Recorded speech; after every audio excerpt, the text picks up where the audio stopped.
Speaking of we did this earlier, but speaking of the fucking swatting and stuff happening, we still have no idea where the Proud Boys founder Gavin McInnes is. It's been 4 days since law enforcement, or what they believe is law enforcement, confronted him off camera while he was live streaming. Friends insist he's detained but won't snitch. No record of detainment. Next show on his network is hosted by Jacob Wall. So no new real news imminent.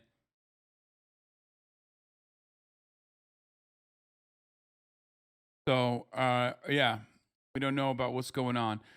Ben Collins had a take on Trumpism. I think it's time we start covering Trumpism for what it is now. It's no longer a political movement. It's a violent fairy tale of revenge on political enemies. Feds could have found a body in those Mar-a-Lago boxes and followers wouldn't care about retribution, not facts. I mean, it's true. Let's take a look at what they're saying. They're looking for weaponizable data points. They're looking for people they can target. They're looking for people they can dox and harass. They're not looking for an end game here. They could have found a body in these boxes, and that wouldn't have been enough for them. They would have been like, oh, that's somebody else's body. Like, it's not Donald Trump had nothing to do with that body. There is no end game here for them. The end game is to keep stalling, keep delaying, keep pushing this forward, keep making it look like some sort of political persecution. And then, you know, there is no possible way this ends for them other than political persecution. So the interest that you're seeing in some of these far-right corners of the internet is not to defend Trump, and it's not necessarily to get more information or seek the truth. It's actually almost retribution. Yeah. So funny. Like, come on. You've covered this for so many years, MSNBC.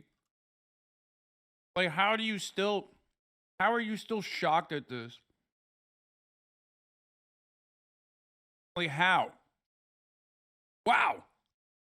Incredibly surprising that, you know, the vitriolic, angry right-wing guys are being vitriolic and angry and right-wing. They don't want true retribution. They don't want truth to prevail. What? Color me surprised. Incredibly surprising information here, folks. Yeah, it's just retribution. That's what Trumpism is now. It's retribution and revanchism on political enemies in what they view to be, you know, some sort of culture war norms. They want the world to return to, you know, the pre-90s world in general, but they also just, they want to get revenge on the people who changed the world to make it so they had less power in their view, in their eyes. That's what they thought they were getting with Trumpism 1.0. They didn't think he was serious enough about this culture war. Now they think that he's going to actually exact that revenge if he gets back into office. I remember when the details of the search warrant were first released in that property receipt, and you had actually pointed out a conversation online in which someone said it doesn't matter if state secrets were delivered to Saudi Arabia on a silver platter along with a cheeseburger. Why does that not matter? Because that's not what it's about. He's always being done wrong. It's persecution to them. It's not about facts or information. It's about buffeting the narrative that this guy stands in for all of them who have been persecuted by the left. So if they can find more ways to make that the truth, they will do it. But they need enemies. They need characters. That's why the affidavit didn't land today. There was no new person in there. They could be like, that's the bad guy now. So now they need to move. That's why tapes would help a lot. They get to identify people. They get to search for these specific FBI agents who did the search.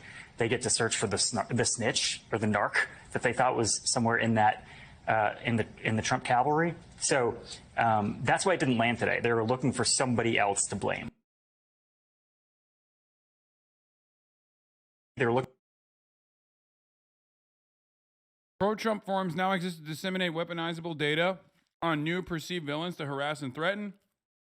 1 week is FBI agents, then IRS agents, then teachers or doctors. This won't stop, even if Trump is indicted, but it deserves to be reported on as the pattern it is. That is true. There is a pattern there. Their main goal is to prop up enemies and turn around, and I mean it's literally Kiwi Farms, 4chan, but more applicable to boomers. Like boomers getting access to like these sorts of forums was one of the worst things that could have happened to American democracy. Not that it was really ever a thing.